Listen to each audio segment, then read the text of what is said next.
Today we're going to be talking about references in painting and how we can make sure we have really great references to make our paintings even better. Now, the consequences of not doing this, and something I see a lot of beginner artists doing, and something I myself did many years ago, is I'd think, okay, I want to do a painting from my own photograph.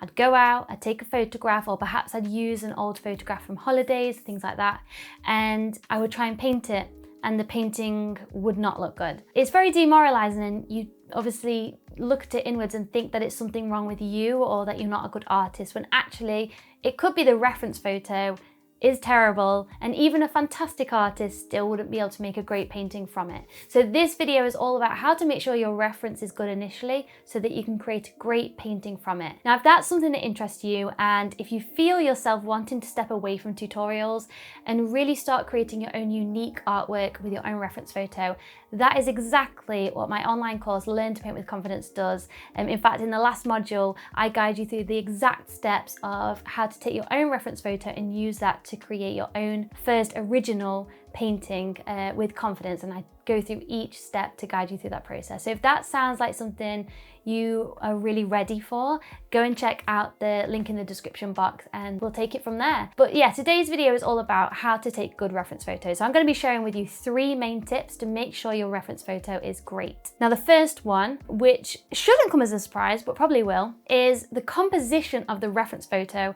needs to be really great. We often talk about composition, and most of us know how important it is, but still it seems to be one of those that people ignore the most, sadly. And I think a great composition actually lets you get away with a lot of other things not being perfect, and I'm all about that. Now, we talk about composition in a painting, but when we are using a reference, it's important that reference also has a good composition, otherwise our painting also won't. So when we are taking photographs, I want you almost to imagine it as a painting and really think about where the horizon line is, where that foreground is. And if it means that you have to like get on your knees, get kind of like a better angle on that tree that's just right there, making sure that's maybe on one of the rule of thirds, whatever that is, really make sure your references are good. Because I've done it in the past where I've just gone snap, snap, snap, snap, snap, took the photographs, and then kind of got back to the studio and gone, oh, these are actually not great photographs. So that's really important to really consider when you're taking the photograph itself. Another point to that is when you get home, you can crop that photograph so many times. I see a lot of beginner artists just taking a photo and painting it, and there's so much more we can do in that space. We can crop that photograph to really interesting compositions and get actually quite a few paintings out of one photograph. My second tip is to take a lot of photos. It's no good going up to your reference, whatever that is, say it's a rose or a landscape, and just taking one photograph and thinking that that is going to be all you need. I take so many photographs. My most recent collection is based in Glencoe in Scotland, and we went there. I've actually been there twice over 2 years and got a lot of photographs, but the last time I think I got 700 of basically a lot of the mountains, 700 photographs. Now, obviously I'm not going to use all those, but what I do when I get home is sift through them and pick out just the best ones. And it's actually quite scary how many of them get deleted. I'd say probably percentage-wise, there's probably 3% of photographs I actually use as references compared to the amount that I take. Now, really bear that in mind, because it's nothing against you and your camera skills or your painting skills. It actually might just be that the reference isn't quite right.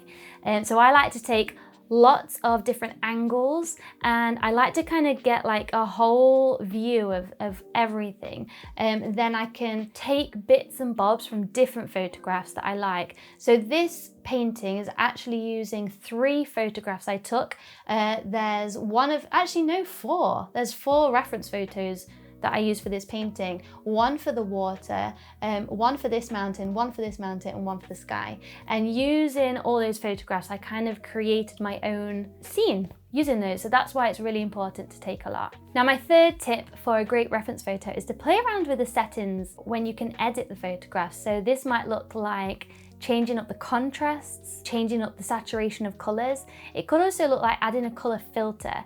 Now I know for these, I actually added a colour filter to the photograph to really help me with my colour palette. And I did also create little colour swatches, and it's nice to have an idea of what you want the colour palette of your painting to be before you edit the colours in the photograph, so that you can then match the photograph to the vision you have in your head, not the other way around. What I don't like to see is somebody just taking a reference and just painting the colours as they are, because to me, choosing the colours is part of your artistic expression, part of how you want to convey that scene, that emotion that you put into it. So for this one, for example, I knew I wanted it to be like calm blues and greens and have this pop of orange in there. And so I played around with the settings in my camera, in my phone, just the normal iPhone camera settings, going into the photograph and kind of just like playing around with all the saturation and colors and hues until I got these sort of colors. You can add tints and all sorts, and there's lots of different softwares and apps that you can use for that. So those are my 3 biggest tips to make sure that your reference is something you actually want to be painting from, not something that you've just mindlessly took and thought it will make a fantastic painting, because that isn't how it works. It has to come from a good source. So I hope that has inspired you, and maybe you're thinking about going out and taking some new reference photos. Hope that is what you do. That's cool. I actually want to go do that myself now. But thank you so much, and please, if you really want to transform your art, improve your artwork, and go on this journey of creating your own unique artwork, please do check out Learn to Paint with Confidence. It would be wonderful to have you, and feel free to ask me any questions about it. I'm here and happy to help. Thanks so much, guys. Bye.